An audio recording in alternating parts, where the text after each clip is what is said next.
የሆነ ሰው በዚህ 90 ቀን ብያቸዋለሁ አይደል? አሁን ስንት ነው? 30 ቀን አልቋል። 60 ቀን ይቀራል። የሆነ ሰው ይበላል። ይሄን እነግራቸዋለሁ። በቃ ሹር ነኝ። ይገርም ነው። የሆነ በአዶናይ ዙሪያ የሚያጠነጥን እንግዲህ አዶናይን በጣም የሆነ ጥርሳቸውን የነከሱበት ጥያቄ አለኝ። የፋሲካ ጾምን የምትጾሙ ወንድምና እህቶቼ መቼ ነው የፋሲካ በዓልን ልታከብሩ ያሰባችሁት? የትኛውን የፋሲካ በዓል? ዞሮ ዞሮ መጨረሻው የት እንደሆነ ስለምናቅ ይዙር። አረቻው እዮዳ እቺ ሴትዮ ገደል ልታስገባን ነው። ወርቄ የምትባለን የቤት ገብታ የተናገረችው ቪዲዮ ምናልባት በቤቷ ገብታ ሌላ ጊዜ የተናገረችው ጥያቄ አለኝ። የፋሲካ ጾምን የምትጾሙ ወንድምና እህቶቼ መቼ ነው የፋሲካ በዓልን ልታከብሩ ያሰባችሁት? የትኛውን የፋሲካ በዓል? የቂጣ በዓል ፓስኦቨር ነው የምትዩ? ምን እናከብራለን? እኛ እኮ ኦርቶዶክሶች። ይህ ጥያቄ ብዙ ጊዜ ቤተክርስቲያን ታሪክና በትውፊት መካከል ያለውን ልዩነት ካለመረዳት የሚመጣ ነው። ኦርቶዶክስ ቤተክርስቲያን ትንሣኤን ነው የምታከብር ወይም ኢስተር ብላ ትጠራለች። የፋሲካ ጾም ለምትጾሙ ላልሽው ይሄ ጾም የፋሲካ ጾም ሳይሆን ሁዳዴ ወይም አብይ ጾም ይባላል። ጌታችን ኢየሱስ ክርስቶስ 40 ቀንና 40 ሌሊት የጾመውን በማሰብ እኛ የሱን ፈለግ ተከትለን መከራውን ፈተናውን ለመካፈል እንጾማለን። እዚህ ጋር መናገር የምፈልገው ፓስኦቨር ፋሲካ በሙሴ አማካኝነት እስራኤላውያን ከግብጽ ባርነት የወጡበት አካላዊ ነፃነታቸው የሚከበርበት ቀን ነው። የሚከበረውም በበግ ደም ነበር። ከደሙም ወስደው በሚበሉበት ቤት ሁሉ መቃንና ጉበንን ይቀቡት ይላል ዘጸአት 12 ከቁጥር 6 ጀምሮ። ስለዚህ እህቴ እንደ አይሁድ ስርዓት በራቸው መቃል ላይ ቀብተው ከስጋ ሞት እንደዳኑት ሳይሆን እኛ የአዲስ ኪዳን ልጆች በጉ ኢየሱስ ክርስቶስ ስጋውን ደሙን የሰጠን ደሙን ጠጥተን ስጋውን በልተን ዘላለም ድህነት ያገኘንበት ቀናችን ነው። ቅዱስ ጳውሎስ በአንደኛ ቆሮንቶስ 5-7 ላይ ፋሲካችን ክርስቶስ ተሰውቶልናል በማለት እንደገለጸው ለኛ ለኦርቶዶክስ ተዋህዶ እውነተኛው ፋሲካችን ኢየሱስ ክርስቶስ ነው። በአጭሩ እኛ ኦርቶዶክሶች አይሁድ ፋሲካን የማንከተለው ያ በዓል አልፎ በክርስቶስ ትንሣኤ ስለተተካ ነው። ጾማችንም ለዛ ትንሣኤ የድል ቀን ራስን ማዘጋጃ መንገዳችን ነው። ስለዚህ እህቴ አንቺ ያልሽው ፓዝ ኦቨር አይሁድ ፋሲካን ኦርቶዶክስ አታከብርም። በጥቂቱም ቢሆን ለጠየቅሽ ጥያቄ በማቀው ልክ መልስ ሰጥቼሻለሁ። ከተሳሳትኩም መታረምም ካለብኝ ደግሞ መምህራኖች ልታረሙኝ ግድ ይላል። መልካም የጾም ጊዜ ይሁንልን። አረ በጥቂቱ አይደለም መልስ የሰጠሻት፣ በደንብ ነው መልስ የሰጠሻት። እንደውም ይሄን ቪዲዮ ሼር አድርጉላት ለልጅቷ። ይሄ መልስ ይሆናታል። ሼር አድርጉላት። አዶናይ እኮ ኢትዮጵያ ከመጣ በኋላ ነው ሱት ያደረገው። ከሱፉ ከሆነ ችግሩ አክቹሊ እዚህ ጋርም የለበሰው ሱፍ ካናዳ እየነበረ ነው። ምንድነው እሱ ችግሩ? እሱ አይደለም። በመጀመሪያ ደረጃ ውጭ ሀገር ሆኖ ካናዳ እየኖረ ካናዳ የሚኖር ሰው እኛ የምናውቀው ማለት ነው ካሜራ ፊት ቆሞ $100 ነው ያለኝና መሄድበት ቦታ የለኝም ማለት ነው የሚቀለው፣ ወይንስ ከካናዳ ወደ ቤተሰብ ደውሎ ይሄን ያህል ብር አስገቡልኝ ማለት ነው የሚቀለው?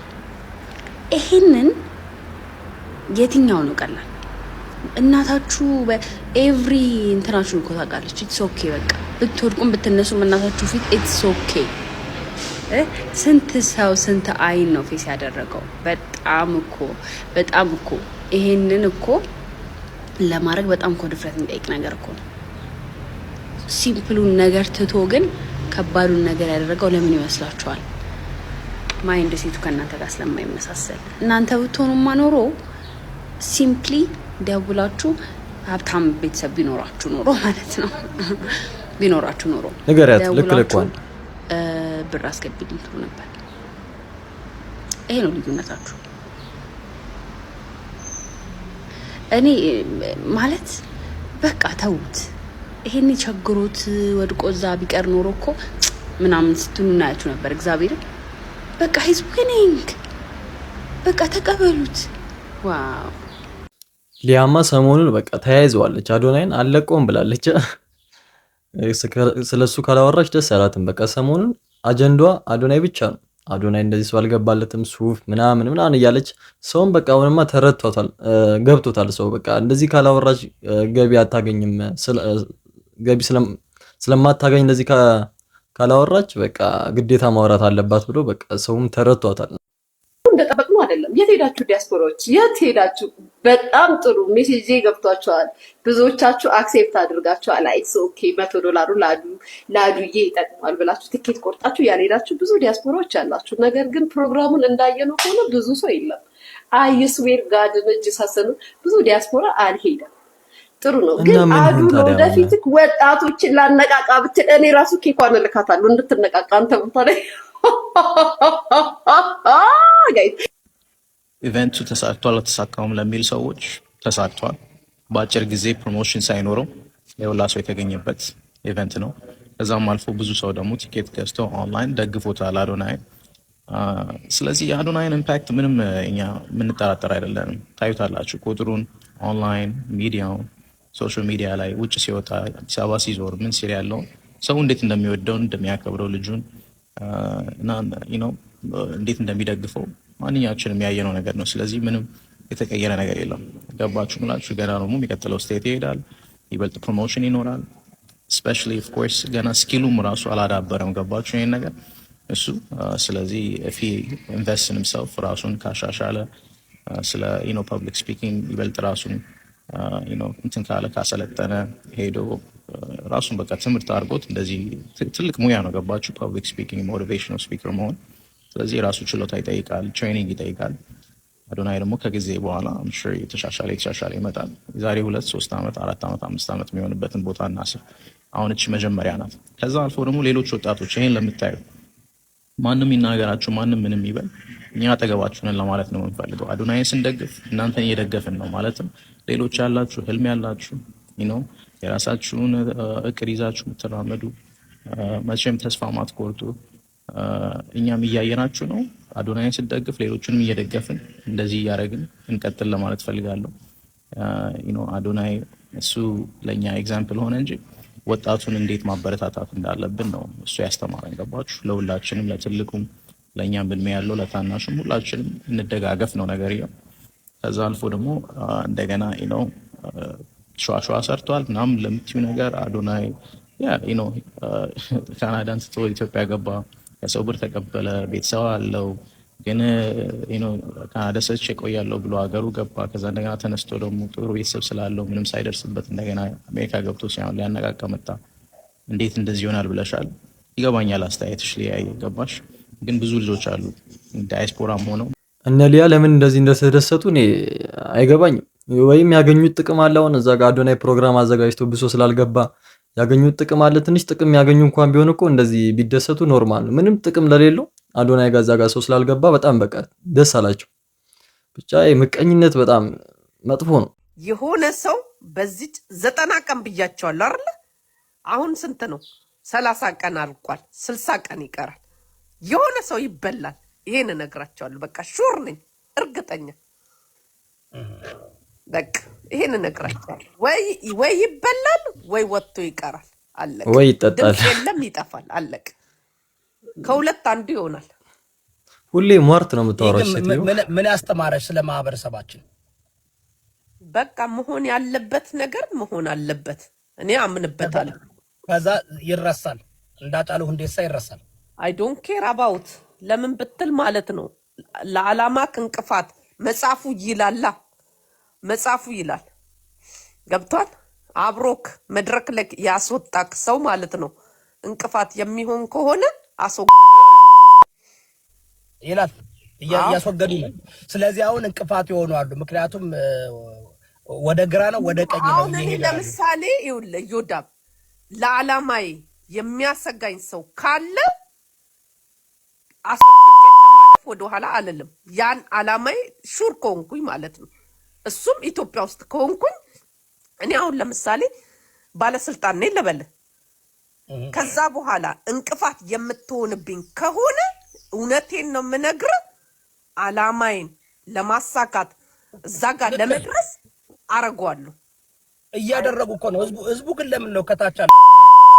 እነ ዶክተር አምባቸው እነ ኢንጂነር ስመኘው ስንት እኮ ተበልቷል። እነ አዶናይ ከስመኘው ይበልጣል። ኖ ነው እንጂ እኔ እኮ አሁን ለማዳን እኮ ነው። ለምን መሰለሽ እነዚህ ሰዎች አያውቁም። ከመሬት ተነስቶ እውቅና ሲሰጣቸው ቦታ ሲሰጣቸው ትንሽ ገንዘብ ሲሰጣቸው በለፈለፉ ጠፉ አይደለ? ስለዚህ አሁን ላይክ በሬ እሳሩን እያየ ወርቄ የምትባለው እኔ እንጃ እኔ እንትን አትመስለኝም። በቃ ከዚህ በፊትም ላይቭ ላይ ስጠነቁል ነበረ የጆን ዳንኤል ልጅ እንደዚህ ይሁን ናዮ እንደዚህ ትሁን ጆን ዳንኤል እንደዚህ ይሁን እያለች እየጠነቆለች ነበር። አሁን ደግሞ ይኸው አዶናይ ወይ ሌላ ሰዎች በ90 ቀን ውስጥ ይበላሉ ምናምን እያለች ነው። ብቻ ሴቲቷ እኔ ምንም እንለፋት እስቲ ዝም ብለን እንደ ቀልድ አትዩትም እያሉ ነው። ግን ያው እኔ እቺ ሴትዮ እኔ እንጃ እንት ስለማትመስለኝ ጤነኛ ስለማትመስለኝ እኔ እንጃ እንጂ አብዛኛ ሰዎች እንደ ቀልድ አትዩት ይሄን ንግግር ምናምን እያሉ ነበር። እናም እንደ ቀልድም መታየት የለበትም። ሰላም ሰላም ሰላም፣ ጤና ይስጥልን እንዴት ናችሁ? አሮን ነው የሆነ ቪዲዮ በጣም እየተሽከረከረ አይቻለው። ወርቄ የምትባል እኔ ቤት ገብታ የተናገረችው ቪዲዮ ምናልባት በቤቷ ገብታ ሌላ ጊዜ የተናገረችውን ጨማምራችሁ በአዶናይ ላይ የሆነ ነገር ይደረጋል ምናምን ብላችሁ የሰራችሁት ቪዲዮ አለና የገረመኝ ነገር እኔ ቤት ውስጥ ስም ጠርታ አዶናይንም አልተናገረችም። ምናልባት እሷ ንግግሯ የሆነ ሰው ይበላል በዚህ 90 ቀን የሆነ ሰው ይበላል ምናምን ብላ ስትናገር ለማን እንደሆነ አላወኩም አላቅም። ምክንያቱም አምቢጊዩስ ታውቃለህ። ያው ወርቄ እንደምታውቋት ሁላችሁም ፖለቲከኛ አክቲቪስት ናት።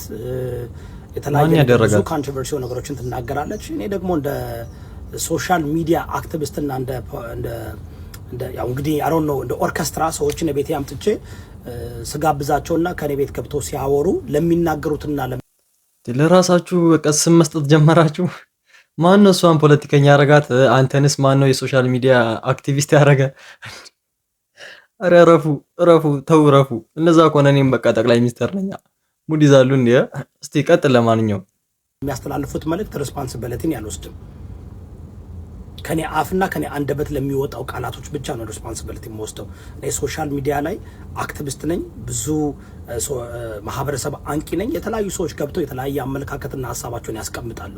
እኔ ለማህበረሰቡ ይዤ መምጣትና የብዙ ሰዎችን አመለካከትና ሀሳብ እናንተ ተረድታችሁ አይታችሁ የራሳችሁን ብያኔ መስጠት አለባችሁና በአንዳንድ ኮሜንት አይቼ እኔ አዶናይም በጣም ሰፖርት እያደረኩኝ አዶናይም እየመከርኩኝ ለአዶናይ የምመኝለት መልካም ነገር ነውና አይ ዶንት ኖ ወደላ ነገር መውሰድ የምትፈልጉ ሰዎች ካላችሁ መውሰድ ትችላላችሁ። እኔ በማንም ሰው ህይወት ላይ አንድ ቀን እንኳን ተናግሬ የማላውቅ ሰው ነኝ። ሀሳቤን እሰጣለሁ፣ አመለካከት ምቃወም ከሆነ እቃወማለሁ፣ መደግፍ ከሆነ ደግፋለሁ።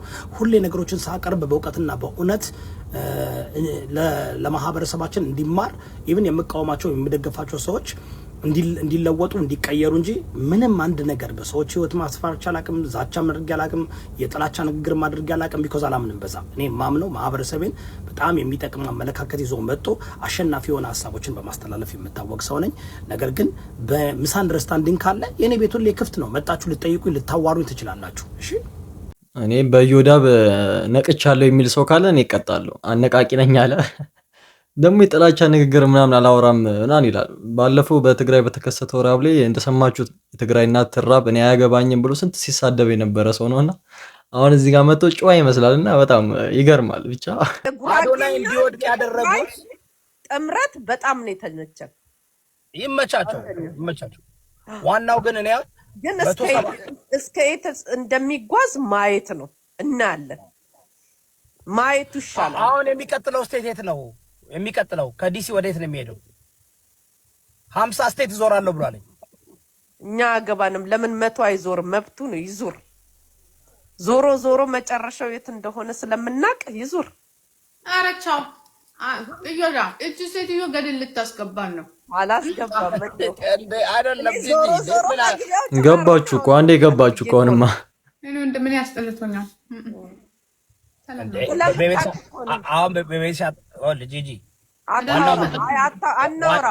ዋናው ምንድነው? ዋናው መናገር የምፈልገው ዮዳብ አንተ ብቻ እኮ ነህ ሚዲያ ላይ እያወራክ ያለው። በቀደም እኮ ጠየቀኝ ለምንድን ያላወራሹ? ይሄ ራሱ መልስ መሆን አለበት ላንተ። እኛ አሁን አታውሩ ተብለናል። በቃ እሺ ጥምረቱ ግን ዮዳብ ግን ገደል ይግባ። አይ ዮዳብ መጥቶ ገደል አይገባም። ከኛ ጋር ምን ማለት ነው? እኔ አሁን ምንድነው የአዶናይ አድቫይዘር ነኝ። እንደ ታናሽ ወንድሜ ለምን ሰዎች እያጨበጨቡ ገደል ከተቱ? ይኸውልሽ እኔ አሁን አናውራ ሞኛቱ ነው በእናትሽ እንትን አትበይ። እኔ ቴክስ የሚያደርጉ ሰዎች እንትን የነዚህ ሴራ ከባድ ነው። እነዚህ በጣም ሶስቱ የተመቱ ናቸው። በጣም ሰላም ተናስልኝ በድጋሚ ተመልሼ መጥቻለሁ። እንግዲህ በርካታ በሚባል ደረጃ አንዳንድ መረጃዎች አምልጠውኛል። እንግዲህ እስቲ ምናልባት ከደረስኩባቸው መረጃዎች የተወሰኑትን ላጋራችሁ ብዬ ነው ወደዚህ የመጣሁት። ማለት በጣም እጅግ ያሳዘነኝ አንድ ቪዲዮ ወይንም ደግሞ ምስል ወይንም ደግሞ ድምጽ ነው የሰማሁትና በጣም እጅግ የሚገርም ነው። የሆነ በአዶናይ ዙሪያ የሚያጠነጥን እንግዲህ አዶናይን በጣም የሆነ ጥርስ የነከሱበት ሰዎች እንዳሉ በነገራችን ላይ አንድ ነገር ልንገራችሁ። እዚህ ሚዲያ ላይ ሰዎች ወጥተው የሆነ ነገር ሲናገሩ እንደ ቀልድ ወይንም ደግሞ እንደ ፌዝ መመልከት የለባችሁ። እንደ ቀልድ ወይም እንደ ፌዝ መመልከት የለባችሁ። እኔ የሰው ልጅ ሲኖር ነው ለኔ የሚጠቅመው እንጂ ነገር አይጠቅመኝም። እኔ ሴጣኑኝ ደሙን አልጠጣውም፣ ምስጦኝ ስጋውን አልበላውም። እዚህ ምድር ላይ ግን ቢኖር ለሰዎችም ይጠቅማል፣ ቢኖር ለኔም ይጠቅማል፣ ቢኖር ለሀገርም ይጠቅማል። እውነት ነው አይደል እንዴ ቤተሰብ? እና ምንድነው እየተደረገ ያለው? ምንድነው እየተካሄደ ያለው? ይሄንን ልጅ ለማስገደል ወይንም ደግሞ እኔ አሁን እየሰማው ያለሁት ነገር በጣም ነው የገረመኝና አዶናይ ፖለቲካ ውስጥ ያለ ሰው አይደለም፣ ብሔርተኝነት ውስጥ ያለ ሰው አይደለም። እኔ እስካሁን ድረስ እኔ ያየሁት ነገር የለም። ምናልባት በዚህ ጉዳይ ላይ የምታውቁ ሰዎች ካላችሁ ልትነግሩን ትችላላችሁ። ግን በጣም አደገኛ ነው። በድፍረት ሰዎች ወጥተው እኔ አንድ ሴት ናት በጣም እጅግ ማቃት ሴት ነች እንጂ ማቃት ሴት ናት ይሄንን ስታወራ የሰማሁት ከኢንጂነር ስመኘው ይበልጣሉ ያዶናይ ብላ ነው የተናገረችውና በዚህ ሰሞን ውስጥ እውነቱን የተናገረው አንድ ቀንም ፖለቲካ ውስጥ ገብቶ ያቅምና በዚህ ልክ ለምን እንደዚህ ሊደረግ እንደታሰበ እኔ አልገባኝም። ፋሚሊ የዛሬ ቪዲዮአችን የኔ መስል ነበር። በቀጣይ ቪዲዮ እስከምንገናኝ ሁላችሁም በያላችሁበት ይመቻችሁ።